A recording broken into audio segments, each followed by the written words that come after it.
जय Hind and hello guys, स्वागत है आपका आपके अपने YouTube चैनल ज्ञानदेह होस्ट में। और इस वीडियो में मैं आपको बताने वाला हूं हरियाणा स्टाफ सिलेक्शन कमीशन यानी कि HSSC CET ग्रुप डी 22 अक्टूबर मॉर्निंग शिफ्ट यानी कि फर्स्ट शिफ्ट आंसर की के बारे में, जहां पर आपको यहां पर सभी क्वेश्चन के आंसर बताए जाएंगे कम समय के अंदर। और यहां पर कोशिश यही रहेगी कि आपको जो भी आंसर दिए जाए वो सटीक वे में दिए जाए। अगर आपको किसी भी क्वेश्चन के आंसर के ऊपर डाउट है तो आप कमेंट में सभ्य भाषा का इस्तेमाल करके बता सकते हैं। वैसे मुझे पूरी उम्मीद है कि आपको कोई क्वेश्चन का आंसर में कोई भी प्रॉब्लम नहीं होगी, आप सभी से सहमत रहेंगे जो कि मैं यहाँ पर आपको आंसर करने वाला हूं। इसके अलावा गाइज मैंने already 21 October first second shift की वीडियो बना दी है। अगर आपने ये वॉच नहीं की है ये वॉच कर लीजिएगा। एंड मैं आपके लिए जो 22 अक्टूबर की सेकंड शिफ्ट की आंसर की आएगी उसके लिए भी वीडियो बनाऊंगा, तो अगर आप उसको देखना चाहते हैं तो आप शाम तक उस वीडियो को देख लीजिएगा। अब चलिए एक एक करके इन सभी क्वेश्चन के आंसर के बारे में बात करते हैं। तो यहाँ पर ये जो आपका सेट है क्वेश्चन पेपर का, ये आपका W3 है। जी हाँ, ये W3 है। तो आप यहाँ पर इसमें इसी क्वेश्चन पेपर के अकॉर्डिंग आपके आंसर का मिलान कर लीजिएगा, क्योंकि इस सेट के अंदर कहीं पर कोई क्वेश्चन है कहीं पर कोई क्वेश्चन है, क्योंकि जैसे कि मैंने बताया कि W3 सेट है। अब चलिए बात कर लेते हैं इनके बारे में। तो यहाँ पर जो आपका पहला क्वेश्चन है ये मैथ का क्वेश्चन है, आप यहाँ पर इसको देख सकते हैं। तो इसका जो आपका राइट आंसर है क्वेश्चन नंबर फर्स्ट का वो है आपका तीसरा, यानी कि 0.318। इसके बाद में सवाल नंबर आपका 2 है, रुपये 9.30 प्रति किलोग्राम वाले गेहूं को किसी अन्य प्रकार के गेहूं में 8:7 के अनुपात में मिलाया गया। यदि मिश्रण का मूल्य ₹10 प्रति किलोग्राम है तो दूसरे प्रकार के गेहूं का मूल्य प्रति किलोग्राम क्या है। तो जो आपका ऑप्शन 2 का राइट आंसर है वो है आपका ऑप्शन तीसरा, यानी कि ₹10.80। इसके बाद में यहाँ पर सवाल नंबर 3 आता है, एक मोटर वाहक 2 शहरों जिनके बीच की दूरी 65 किलोमीटर है के बीच चलने में 2 घंटे 10 मिनट लगाता है, उसकी गति मीटर प्रति मिनट है। तो क्वेश्चन नंबर 3 का राइट आंसर है ऑप्शन 2 यानी कि 500। सवाल नंबर आपका 4 यहाँ पर है, ₹8,000 की राशि 5% वार्षिक चक्रवृद्धि ब्याज की दर पर कितने वर्षों में ₹9,261 हो जाएगी, जबकि ब्याज वार्षिक संयोजित होता है। तो सवाल नंबर 4 का जो राइट आंसर है यह आपका ऑप्शन 2 यानी कि 3। सवाल नंबर 5 आता है, 5 अंक की सबसे छोटी संख्या जो 12, 15 और 18 से विभाजित है होगी। तो आपका राइट आंसर है ऑप्शन क्वेश्चन 5 का, यह है 4th यानी कि 10,020। इसके बाद में यहाँ पर सवाल नंबर 6 आता है, ए तथा बी ने क्रम से 85,000 तथा 15,000 लगाकर व्यापार आरंभ किया। एक वर्ष के बाद निम्न में से किस अनुपात में उनका लाभ बांटा जाएगा। तो क्वेश्चन नंबर 6 का राइट आंसर है ऑप्शन 4 यानी कि 17:3। सवाल नंबर 7 है, यदि आप यहां पर क्वेश्चन रीड कर लीजिए या फिर देख लीजिए वीडियो को पॉज करके, तो क्वेश्चन नंबर 7 का जो राइट आंसर है वो है आपका 4th। सवाल नंबर 8 आप यहां पर देखेंगे एंड जो उसका आपका राइट आंसर आएगा क्वेश्चन नंबर 8 का वो है आपका 1st। सवाल नंबर 9 आप यहां पर देखिए, ए अनुपात बी के प्रत्येक पद में जोड़े जाने वाली संख्या जिससे अनुपात सी अनुपात डी प्राप्त हो है। तो आपका राइट आंसर है क्वेश्चन नंबर 9 का, यह आपका यहाँ पर है 4th यानी कि AD-B/C-D। सवाल नंबर आपका 10 आता है, 4 क्रमागत संख्याओं A, B, C और D का औसत 49.5 है, संख्या B और D का गुणनफल क्या होगा। तो सवाल नंबर 10 का आंसर है ऑप्शन 1 यानी कि 2499। सवाल नंबर आप 11 देखेंगे एंड 11 का जो आपका राइट आंसर है यह आपका 1st यानी कि 1। सवाल नंबर 12 है कि एक कार्य करने का 1/3 भाग 5 दिनों में कर सकता है, जबकि बी उसी कार्य का 2/5 भाग 10 दिनों में कर सकता है। यदि ए तथा बी दोनों मिलकर उस कार्य को कितने दिन में पूरा कर सकते हैं। तो आपका 12वें नंबर का जो राइट आंसर है यह है आपका ऑप्शन तीसरा। सवाल नंबर 13, 18 सेंटीमीटर भुजा वाले एक लकड़ी के ठोस घन में से 3 सेंटीमीटर भुजा वाले कितने घन काटे जा सकते हैं। तो सवाल नंबर 13 का राइट आंसर है 2 यानी कि 216। सवाल नंबर 14 है, 20% तथा 10% के 2 कर क्रमिक बट्टों के तुल्य एकल बट्टा है। तो सवाल नंबर 14 का राइट आंसर है आपका तीसरा, यानी कि 28%। सवाल नंबर 15, यदि किसी राशि को 3:5 के अनुपात में विभाजित किया गया, यदि बड़ा भाग 75 रुपये 75 है तो राशि है। तो सवाल नंबर 15 का राइट आंसर है 1, यानी कि रुपये 120। सवाल नंबर 16 है, निम्नोक्त में से कौन सा अनुप्रास अलंकार का एक भेद नहीं है। तो सवाल नंबर 16 का राइट आंसर है दूसरा, यानी कि ये आपका सही आंसर है। सवाल नंबर 17 है, दिनकर शब्द का सर्वाधिक उपयुक्त पर्यायवाची शब्द है। तो 17 नंबर का जो राइट आंसर है ये आपका दूसरा, यानी कि सूर्य। सवाल नंबर 18 है, दिए गए किस वाक्य में विराम चिन्हों का उपयुक्त प्रयोग नहीं हुआ है। तो सवाल नंबर 18 का राइट आंसर है ऑप्शन तीसरा, यानी कि उसने कहा मैं आज रात नहीं आऊँगा। सवाल नंबर 19 है, कापुरुष समस्त पद का उचित विग्रह है। तो सवाल नंबर 19 का राइट आंसर है तीसरा, यानी कि कायर पुरुष।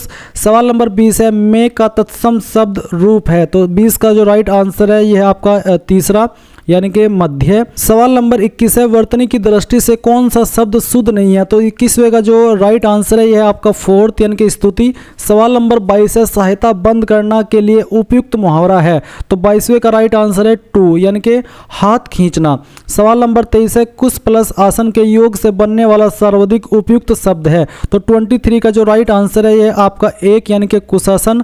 सवाल नंबर 24 है, प्रगतिहासिक शब्द के लिए सर्वाधिक उपयुक्त वाक्यांश है। तो 24 का जो राइट आंसर है वो है आपका तीसरा, यानी कि ज्ञात इतिहास के पूर्व से संबंधित। सवाल नंबर 25 है, इत प्रत्यय से बनने वाला सर्वाधिक उपयुक्त शब्द है। 25 का जो राइट आंसर है यह आपका फर्स्ट, यानी कि फलित। सवाल नंबर 26 आता है, भारत में किस राज्य में मध्याह्न भोजन योजना शुरू की गई थी। तो 26 का जो राइट आंसर है यह है आपका दूसरा, यानी कि तमिलनाडु।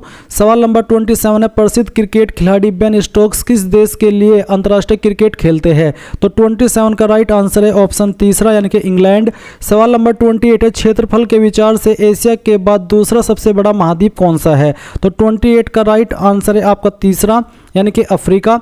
सवाल नंबर 29 है, राष्ट्रीय नाट्य विद्यालय NSD की स्थापना किस वर्ष हुई थी।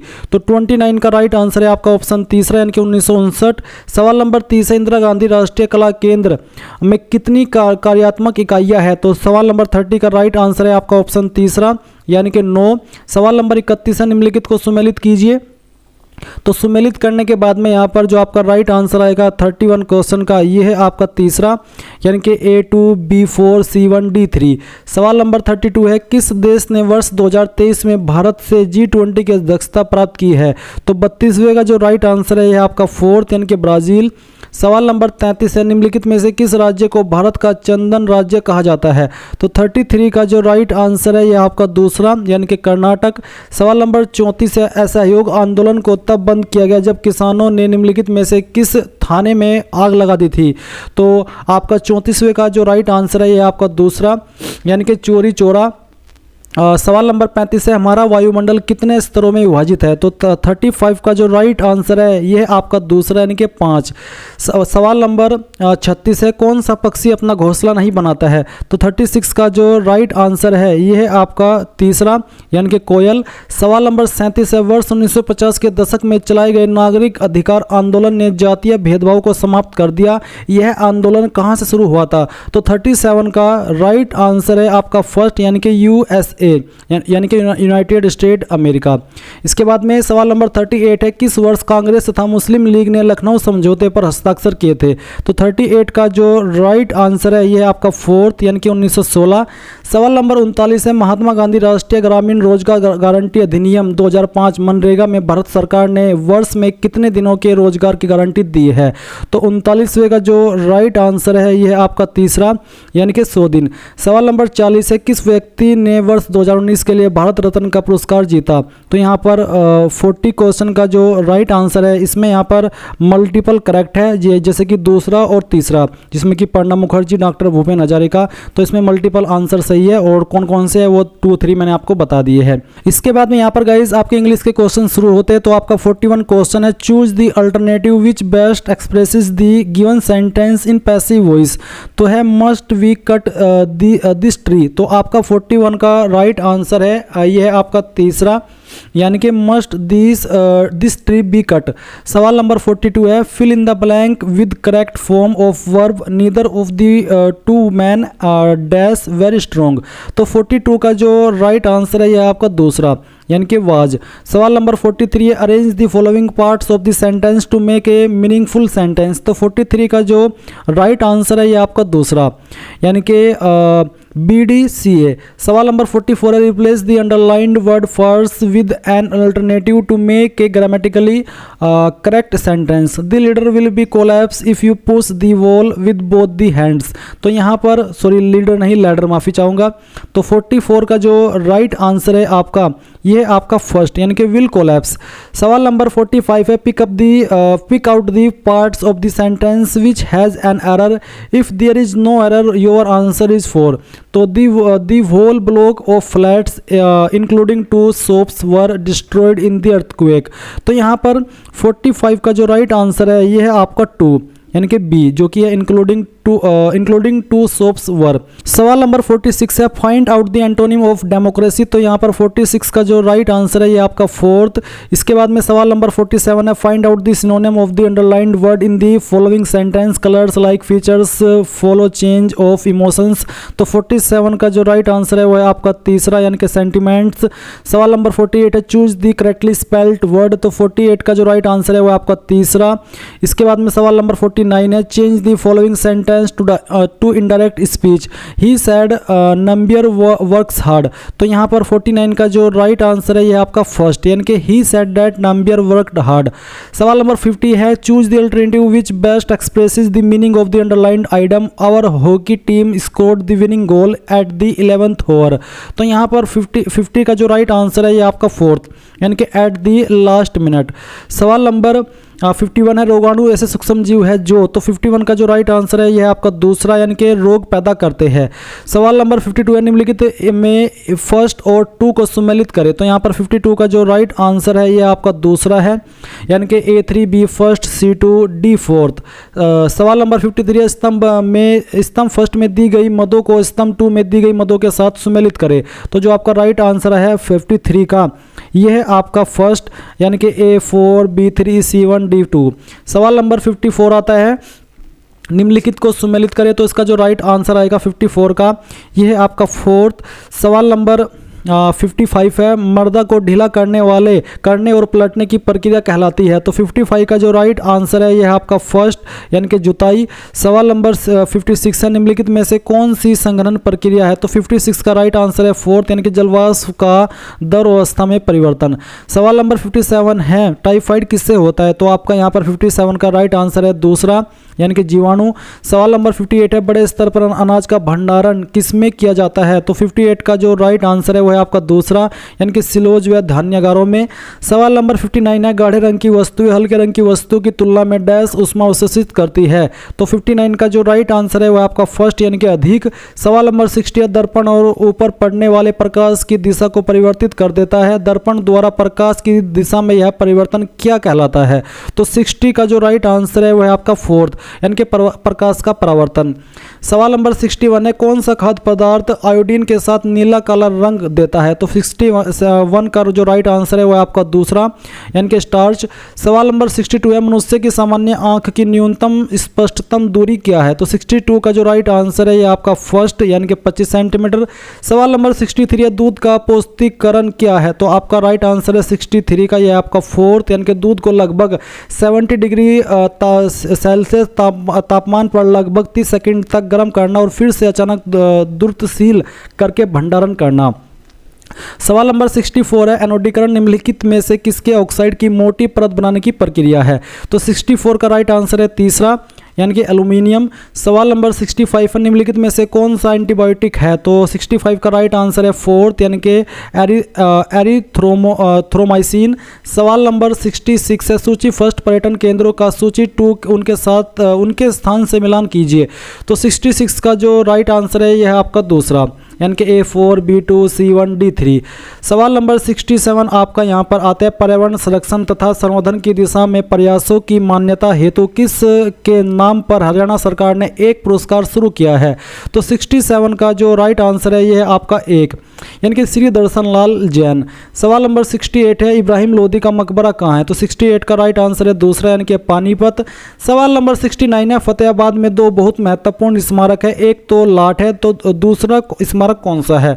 तो 69 का जो राइट आंसर है यह है आपका दूसरा, यानी कि हुमायूं मस्जिद। सवाल नंबर 70 है, निम्नलिखित में से कौन हरियाणा के मर्दों की पारंपरिक वेशभूषा नहीं है? तो 70 का राइट आंसर है तीसरा, यानी कि दोहर। सवाल नंबर 71 है, हरियाणा का राज्य फूल क्या है? तो 71 का राइट आंसर है फोर्थ, यानी कि आपका कमल। इसके बाद में यहाँ पर सवाल नंबर आपका 72 आता है, निम्नलिखित कथनों पर विचार कीजिए। हरियाणा में 8 प्रशासनिक प्रभाग है, पंचकुला हरियाणा के प्रशासनिक प्रभागों में से एक है।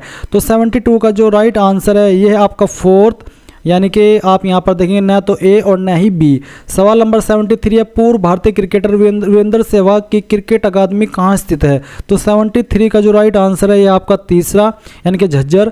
सवाल नंबर 74 है, ब्रह्मस सरोवर कहाँ स्थित है? तो आपका 74 का राइट आंसर है तीसरा, यानी कि कुरुक्षेत्र।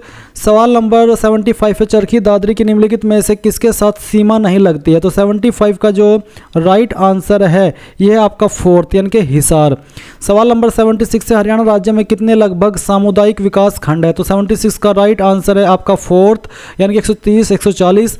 सवाल नंबर 77 है, हरियाणा में भाखड़ा प्रणाली के अंतर्गत कुल कितनी नहरें हैं? तो 77 का राइट आंसर है फर्स्ट, यानी कि 521 नहरें। सवाल नंबर 78 है, प्रसिद्ध खिलाड़ी योगेश्वर दत्त किस खेल से संबंध है? तो 78 का जो राइट आंसर है ये आपका तीसरा, यानी कि कुश्ती। सवाल नंबर 79 है, दिल्ली की किस दिशा में हरियाणा राज्य आच्छादित नहीं है?